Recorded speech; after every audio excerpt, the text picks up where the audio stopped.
बिस्मिल्लाहिर्रहमानिर्रहीम अस्सलाम वालेकुम दोस्तों, तुम देखते पे लुडन पंजाब टीवी ते मैं तुम्हारा मेज़बान मोहम्मद अहमद।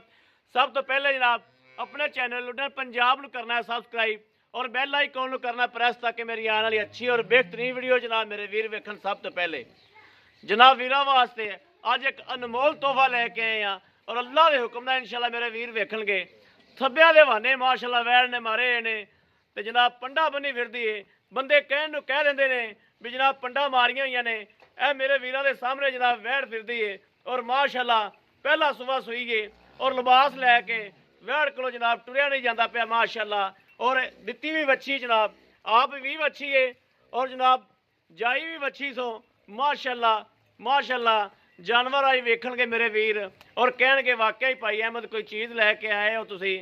जनाब बड़ा खूबसूरत अनमोल जानवर है। बरांडे च लाया बरांडे च लै चल कनियां डिगन लग पईयां और थन जनाब पहलन हो के माशाल्लाह जनाब गिठ दियां विरलां और बड़ा खूबसूरत जनाब थन माशाल्लाह। इवें दा जनाब थन जिहड़ा ओह मईयां नूं भी घट लग्या हुंदा है। अल्लाह दी मेहरबानी नाल मेरे वीर थन वेखणगे ते कहणगे भाई अहमद वाकई अज कोई चीज़ विखाई जो, अज कोई चीज़ लैके आए जो। ए जनाब मगर भी बच्ची है और बच्ची भी बड़ी सोहनी दित्ती सो जनाब। बच्ची भी मेरे वीर वेख लैन, कैमरे की नज़र है हर चीज़ और अल्लाह के हुक्म नाल इंशाल्लाह अल्लाह के खास फजलो करम नाल पहले सुबह ही 22-24 लीटर में इंशाल्लाह इहो जिहियां कामां जड़ियां ने वो ठेका लांदियां ने। बन दे सो बच्चे पर मड़ा कर दी पी बन दे स्टिक नूं वेख के ना ए जनाब मेरे वीर वेखण तसल्ली करन और इंशाल्लाह होवेगी भी जनाब बड़ी सील साऊ होवेगी ताकि जानवर की वंड दस देंदी है। जानवर दस दिंदा है सील साऊ जानवर जिहड़ा है वह भी जनाब दस दिंदा है। जिहड़ा अड़कन करने वाला होवे वह भी जनाब दस दिंदा है। ए जनाब मेरे वीर वेखण कि माशाल्लाह चारे थन जिहड़े ने उन्हां दी विरला वेखण और जनाब दिल नहीं करता पिया कि जनाब कैमरा जनाब एक मिनट भी भला कर लीए गां तो। जनाब दिल करता है बार बार जनाब इहदे ते कैमरे ते जा जनाब कैमरा जिहड़ा वाने ते मारी जाइए। जनाब बड़ा माशाल्लाह वजूद है वैड़ कोले और जनाब उत्तों नालों जनाब थल्ले लिबास बहुता है। पंडा बन्नी फिरदी ओनी उत्तों नहीं है जनाब जिन्नी थल्लों वैड़ माशाल्लाह। आओ भाई जी माड़ा यार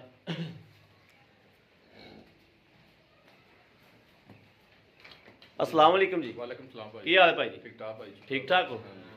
ऐ साइड पे आ जाओ जी भाई। जी अपनी वैड़ विखाई है जी भाई ये किनवा सुबह सुई हो? पहला सुबह सुई भाई। पहला सुबह सुई है हाँ जी ये ते किन्नी कुछ देर हो गई सुई नूं? भाई यार 2-3 घंटे हुए। 3 घंटे हो गए। हाँ जी ये मगर की बच्चा है कि मगर बच्ची? दी भाई ने। मगर बच्ची दी। हाँ जी ठीक है।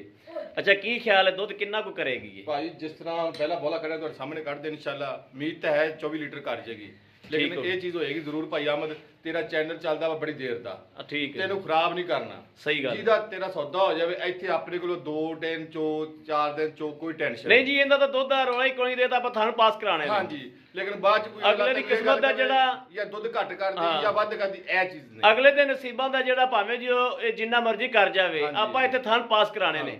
ਆਪਾਂ ਚਵਾਈ ਤਾਂ ਇਹਦੀ ਲਾਣ ਨਹੀਂ ਲੱਗੇ ਵੀ ਜਿਹੜਾ ਆਪਾਂ ਇੰਨੇ ਸ਼ਰਤੀਆ ਉਸ ਦੁੱਧ ਹੁੰਦਾ ਹੈ ਜਨਾਬ ਕੋਈ 10-8 ਦਿਨ ਹੋ ਗਿਆ ਹੁਣ ਨਾ ਸੂਈ ਨੂੰ 5 ਦਿਨ ਹੋ ਗਏ ਹੁਣ ਫਿਰ ਦੁੱਧ ਹੁੰਦਾ ਸ਼ਰਤੀਆ। ਇੱਥੇ ਦੁੱਧ ਦਾ ਰੌਲਾ ਹੀ ਕੋਈ ਨਹੀਂ। ਇੱਥੇ ਆਪਾਂ ਥਣ ਪਾਸ ਕਰਾ ਕੇ ਦੇਣੇ ਨੇ ਅਗਲੇ ਬੰਦੇ ਨੂੰ ਵੀ ਇਹ ਥਣ ਪਾਸ ਨੇ। ਲੇਕਿਨ ਉਹ ਜਾਨਵਰ ਦੇ ਜਿਹੜਾ ਸਮਝਦਾਰ ਬੰਦਾ ਹੈ ਉਹ ਜਾਨਵਰ ਦੀਆਂ ਵੰਡਾਂ ਵੇਖ ਕੇ ਜਨਾਬ ਦੁੱਧ ਦੀ ਜਿਹੜੀ ਉਹ ਪਹਿਚਾਣ ਕਰੇਗਾ ਵੀ ਦੁੱਧ ਗਾਂ ਕਿੰਨਾ ਕਰੇਗੀ। ਤੁਹਾਡੇ ਕੋਲ ਵੈਸੇ ਪੁੱਛਿਆ ਅਸੀਂ ਵੀ ਦੁੱਧ ਕਿਆ 20-22 ਲੀਟਰ ਭਾਈ इंशाल्लाह अल्लाह दे गुना जिदा 22 ਤੋਂ 24 ਲੀਟਰ करे तो जिंदगी कोई याद करेगा दोबारा नहीं तो मेरे को गां लेन कोई ना आवे कोई टेंशन नहीं लमा जी ठीक हो लेकिन ये चीज अपनी शर्त याद लेकिन ਇੱਥੇ ਚੋਲਿਆ करे 2 दिन चोले 3 दिन चोले कोई मुश्किल नहीं। ठीक हो गया। अच्छा भाईजान तुसी ना इनदा जेड़ा ना कोई पिछे पुछे दा रोला तो कोई नहीं भाई अल्लाह मा कोई शय नहीं ना तसल्ली है। ना पिछा ना कोई टेंशन नहीं कोई। ठीक हो गया। अलतर पहला नारा चोना है पहला नारा चोना जी चोना है अलतर ते इहदे किन्ने पैसे जेड़े पैसे ਆਪਾਂ ਲੈ ਲੈਣੇ ਨੇ ਮੁਨਾਸਬ ਜੇ? मुख्तलिफ भाई ਦਾ रेट कराई तो भला 4 लाख कराई आओ। ठीक हो गया। ऐ समय ਇਹਦਾ ਨਾ 3.5 5 ਮੈਂ ਪਹਿਲੇ ਛੱਡਿਆ 3,45,000 ਰੁਪਏ ਰੇਟ ਹੋਏਗਾ। 3,45,000 रुपया 3,45,000 ਜੇ ਅਗਰ ਮੇਰਾ ਵੀਰ ਕੋਈ ਮੰਗਦਾ ਹੈ ਗਾਂ ਆਪਣੇ ਕੋਲੋਂ ਤਾਂ ਕੋਈ ਮੁਹੱਬਤ ਪਿਆਰ ਹੋ ਜਾਏਗੀ ਭਾਜੀ ਬੜਾ ਜਿਵੇਂ ਤੁਹਾਡੀ ਮਰਜ਼ੀ ਹੈ 2-4 ਹਜ਼ਾਰ ਹੋ ਸਕਦੀ ਹੈ ਕਿ ਉਹਨਾਂ 10-20-30,000 ਦਾ ਛੋਟਾ ਹੀ ਨਹੀਂ ਬਚਣਾ। ਉਹ ਮੁਹੱਬਤ ਹੋ ਜਾਏਗੀ। ਆ ਕੋਈ ਛੋਟਾ ਮਾੜਾ ਮੋਟਾ ਹੋ ਜਾਏ। ठीक हो गया ठीक हो गया।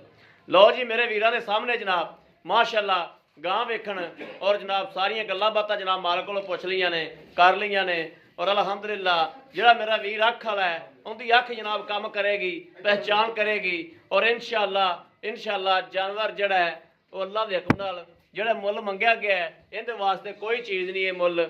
ਔਰ ਕਿਸੇ ਵੀ ਵੀਰ ਭਰਾ ਦੇ ਜਨਾਬ ਪਸੰਦ ਹੋਵੇ ਉਹ ਜਨਾਬ ਰਾਬਤਾ ਕਰ ਸਕਦੇ ਨੇ 0307 00 15 881 0307 00 15 881।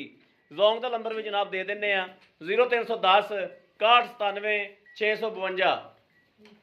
ਇਹ ਜਨਾਬ ਜ਼ੋਂਗ ਦਾ ਨੰਬਰ ਵੀ ਹੈ ਔਰ ਜਨਾਬ ਜੈਜ਼ ਦਾ ਨੰਬਰ ਵੀ ਦੇ ਦਿੱਤਾ ਹੈ। ਜੈਜ਼ ਦਾ ਨੰਬਰ ਤੇ WhatsApp ਬਣੀ ਹੋਈ ਜਨਾਬ। ਔਰ ਉਮੀਦ ਕਰਾਂਗੇ ਸਾਡੀ ਅੱਜ ਵਾਲੀ ਵੀਡੀਓ ਜਿਹੜੀ ਉਹ ਮੇਰੇ ਵੀਰਾਂ ਨੂੰ ਪਸੰਦ ਆਵੇਗੀ। ਪਸੰਦ ਆਵੇ ਕਮੈਂਟ ਲਾਈਕ ਸ਼ੇਅਰ ਵਾਲੇ ਵੀਰ ਨੂੰ ਜ਼ਰੂਰ ਕਰਦਾ ਰਹਿਣਾ ਹੈ ਤਾਂ ਕਿ ਤੁਹਾਡਾ ਵੀਰ ਤੁਹਾਡੇ ਵਾਸਤੇ ਬਾਹਰ ਫੇਰ ਕੇ ਅੱਛੇ ਤੋਂ ਅੱਛਾ ਜਾਨਵਰ ਲੈ ਕੇ ਹਾਜ਼ਰ ਹੁੰਦਾ ਰਹੇ। ਬਾਕੀ ਇਸ ਵੀਡੀਓ ਤੁਹਾਡੇ ਵੀਰ ਨੂੰ ਦੇਣੀ ਇਜਾਜ਼ਤ। ਅੱਲਾ ਨਿਗਹਿਬਾਨ। ਪਾਕਿਸਤਾਨ ਜ਼ਿੰਦਾਬਾਦ।